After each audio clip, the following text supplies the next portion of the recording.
আন্তর্জাতিক আদালতে মামলার রায়ে ভারতের ঘৃণ্যতম পরাজয়, পাকিস্তান হাসছে।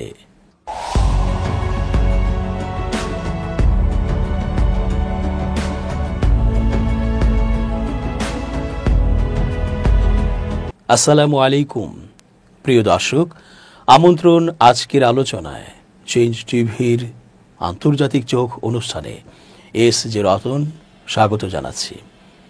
এবার আন্তর্জাতিক আদালত থেকে পাকিস্তানের পক্ষে রায় এলো আর ভারত হেরে গেল।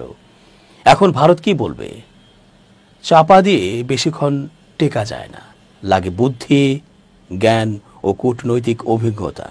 একটি দেশ চালাতে যে দক্ষতা ও মেধা দরকার তা বোধ করি ভারতের মোদির এবং তার দলের লোকদের খুব কমই আছে। নিজ দেশে যে অস্থিরতা শুরু হয়েছে তা সামলাতেই গা ঘেমে একাকার। এরা আবার সাহস দেখায় অন্য দেশের সাথে তাল মেলাতে। বুদ্ধিবৃত্তিক দৌড়ে ভারতের এই পরাজয় নতুন এক বার্তা দিচ্ছে, আগের মতো হেড়ে গলায় এড়ে গান আর গাইলে চলবে না। সিন্ধু পানি বন্টন চুক্তি নিয়ে পাকিস্তানের পক্ষে রায় দিয়েছে নেদারল্যান্ডসের হেগ শহরভিত্তিক আন্তর্জাতিক সালিশ আদালত PCA। আদালত জানিয়েছে, পশ্চিমাঞ্চলের 3 নদী সিন্ধু, ঝিলম ও চেনাবের পানি পাকিস্তানকে বাধাহীনভাবে ব্যবহারের জন্য ভারতকে অবশ্যই প্রবাহিত হতে দিতে হবে। 8 আগস্ট এই ঘোষণা দিয়েছে PCA। আদালত আরও বলেছে, চুক্তির মূল নথির সাথে সামঞ্জস্যপূর্ণ নয় এমন কোনো স্থাপনাও, যেমন জলবিদ্যুৎ কেন্দ্রের জন্য বাঁধ বা এ জাতীয় স্থাপনা, সিন্ধু নদ কিংবা সিন্ধুর সাথে সম্পর্কিত কোনো নদ নদীতে স্থাপন করা যাবে না। সোমবার 11 আগস্ট পাকিস্তান স্থায়ী সালিশি আদালতের এই সিদ্ধান্তকে স্বাগত জানিয়েছে। দেশটির পররাষ্ট্র মন্ত্রণালয় এক বিবৃতিতে জানিয়েছে, সিন্ধু পানি বন্টন চুক্তির বিষয়ে সালিশ আদালতের রায়কে পাকিস্তান স্বাগত জানায়।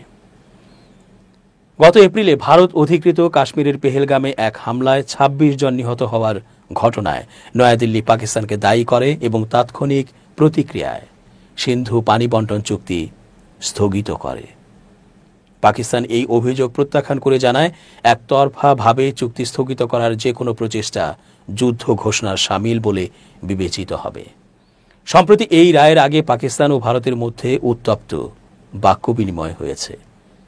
গেল শনিবার পাকিস্তানের সেনাপ্রধান আসিম মুনির যুক্তরাষ্ট্র সফরকালে হুঁশিয়ারি দিয়ে বলেন, ইসলামাবাদ কখনোই ভারতকে সিন্ধু নদকে বাধাগ্রস্ত করার সুযোগ দেবে না এবং যে কোনো মূল্যে নিজেদের পানির অধিকার রক্ষা করবে। আসিম মুনিরের মন্তব্যের পর সোমবার এক বিবৃতিতে ভারতীয় পররাষ্ট্র মন্ত্রণালয় একে পাকিস্তানের পারমাণবিক আস্ফালন বলে অভিহিত করে জানায়, তারা জাতীয় নিরাপত্তা রক্ষার জন্য প্রয়োজনীয় সব ধরনের পদক্ষেপ গ্রহণ অব্যাহত রাখবে।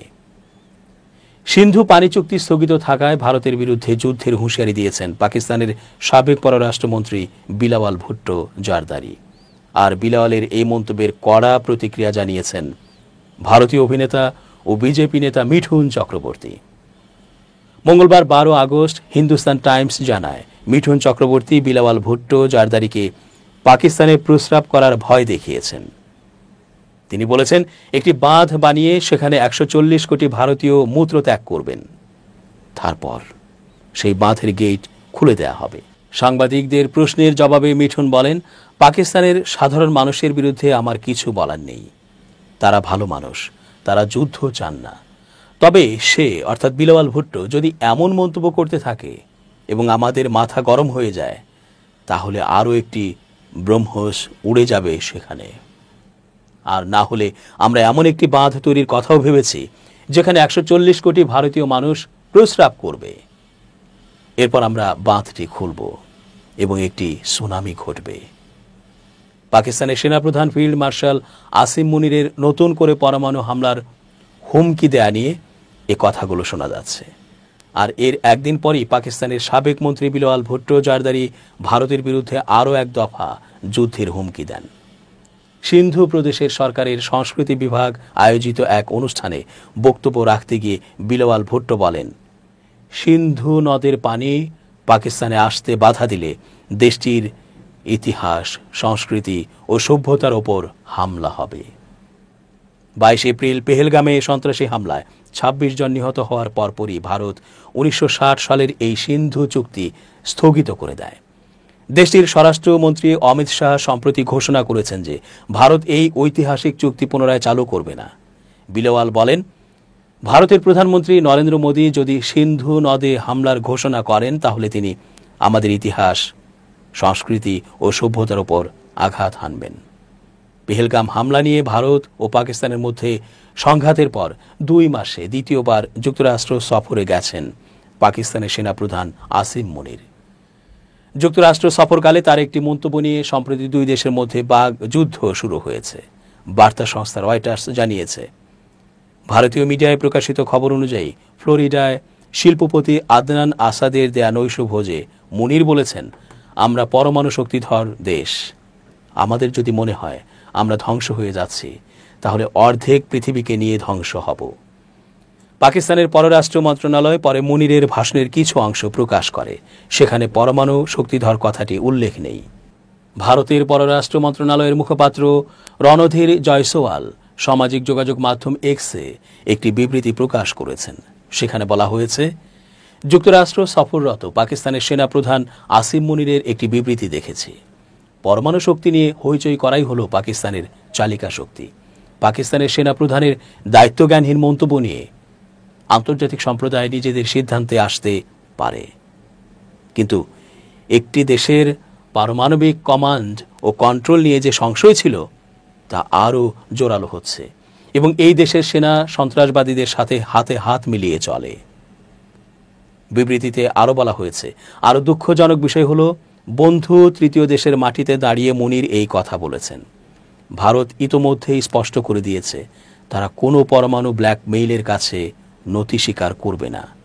ভারত তার জাতীয় স্বার্থ সুরক্ষিত করতে প্রয়োজনীয় সব ব্যবস্থা নেবে।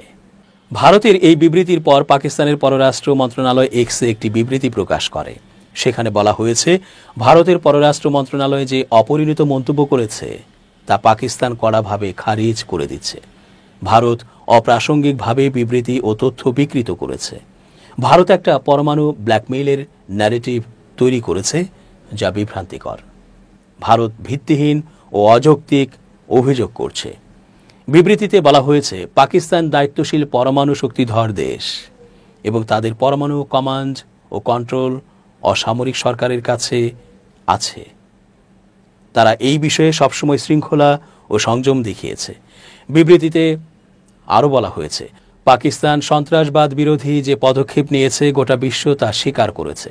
আমাদের নিরাপত্তা বাহিনী সন্ত্রাসবাদীদের বিরুদ্ধে নিরন্তর লড়াই করছে। ভারতের পররাষ্ট্র মন্ত্রণালয় কোনো রকম তথ্য ছাড়াই আমাদের বিরুদ্ধে দায়িত্বজ্ঞানহীন অভিযোগ করছে। চলতি বছরের মে মাসে সামরিক সংঘাতে জড়িয়ে পড়ে পাকিস্তান ও ভারত। যুদ্ধের ৩ মাস পর সম্প্রতি এক চাঞ্চল্যকর দাবি করেন ভারতের বিমান বাহিনী প্রধান। তিনি দাবি করেন, ওই সংঘাতে পাকিস্তানের 5টি যুদ্ধ বিমান এবং একটি বড় সামরিক বিমান ভূপাতিত করেছে ভারতীয় বাহিনী। ভারতের এই দাবিকে নিজেদের আত্মতুষ্টি বা মনে মনে সুখ বলে অভিহিত করেছেন চীনের এক বিশেষজ্ঞ। এমনকি ভারতের এসব দাবিকে তিনি হাস্যকর ও ভিত্তিহীন বলেও আখ্যায়িত করেছেন। সংবাদ মাধ্যমের প্রতিবেদনে বলা হয়েছে, চীনের চারহার ইনস্টিটিউটের জ্যেষ্ঠ গবেষণা ফেলো অধ্যাপক চেং শিজং বলেছেন, ভারতের বিমান বাহিনী প্রধান air chief marshal Amarpreet Singh এর দাবিকে হাস্যকর ও ভিত্তিহীন বলছি। অধ্যাপক চেং বলেন, এই দাবির পক্ষে ভারতীয় পক্ষ কোনো দৃঢ় প্রমাণ উপস্থাপন করতে পারেনি এবং আন্তর্জাতিক মহলে এটি ব্যাপকভাবে প্রশ্নবিদ্ধ হয়েছে। তিনি বলেন, যে কোনো কিছু যথেষ্ট প্রমাণের উপর নির্ভরশীল হওয়া উচিত। ভারত কোনো ধ্বংসাবশেষের ছবি বা রাডারের তথ্য প্রমাণ প্রকাশ করেনি। অন্যদিকে পাকিস্তান এর আগে ভারতীয় যুদ্ধবিমান ভূপাতিতের বিষয়ে বিপুল প্রমাণ হাজির করেছিল। তাই ভারতীয় বিমান বাহিনী প্রধানের বক্তব্য তিনি নিজের আত্মতুষ্টি ছাড়া কিছুই নয় বলে জানিয়েছেন। চেং আরও বলেন, ভারত পাকিস্তান সংঘাত শেষ হওয়ার পর 3 মাসেরও বেশি সময় কেটে গেছে, কিন্তু ভারত এখনও পাকিস্তানি যুদ্ধবিমান ভূপাতিতের কোনো প্রমাণ হাজির করতে পারেনি।